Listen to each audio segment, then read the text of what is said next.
అందరికీ నమస్కారం. సాహితీ లోకానికి స్వాగతం. శ్రీ కంచి పరమాచార్య వారి లీలలు. శ్రీ గురుభ్యో నమః. ఒకరోజు రాత్రి 11 గంటలు కావస్తోంది. మఠంలో అందరూ అన్నీ సర్దుకుని నిద్రకు ఉపక్రమిస్తున్నారు. శ్రీ పరమాచార్య వారి వద్ద రామ్మూర్తి అనే భక్తుడు మాత్రమే ఉన్నాడు. కాసేపటికి పోలచ్చి జయ అనే మహిళ కూడా వచ్చింది. స్వామివారు నాకు రవ్వదోస చేసి పెట్టని రామ్మూర్తిని అడిగారు.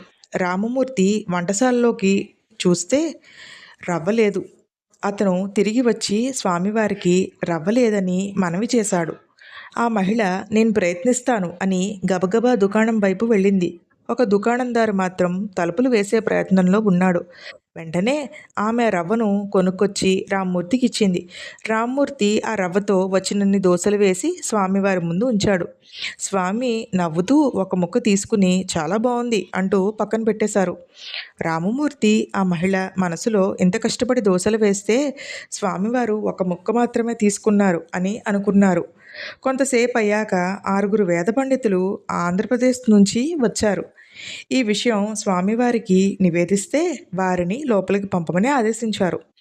స్వామివారు దోసలను వారికిచ్చి తీసుకోండి అని రామమూర్తి కేసి చూస్తూ, ఇంత రాత్రి వారొస్తున్నారు అని దోసలు వేయమని నిన్ను అడగడం బాగుండదని అలా చెప్పాను అని నవ్వారు. ఇలా స్వామివారు తనకు కావాలని అడగడం, అవి వచ్చిన వారికి ఇచ్చేయడం చాలా సందర్భాల్లో జరిగింది. తనకు కావాలంటే ఏ భక్తుడైనా ఏ వేళలో అయినా తనపై అభిమానంతో చేస్తారని స్వామి అలా కోరుకుంటారు. అపార కరుణాసింధుం జ్ఞానదం శాంతరూపిణం శ్రీ చంద్రశేఖర గురుం ప్రణమామి ముదాన్వహం.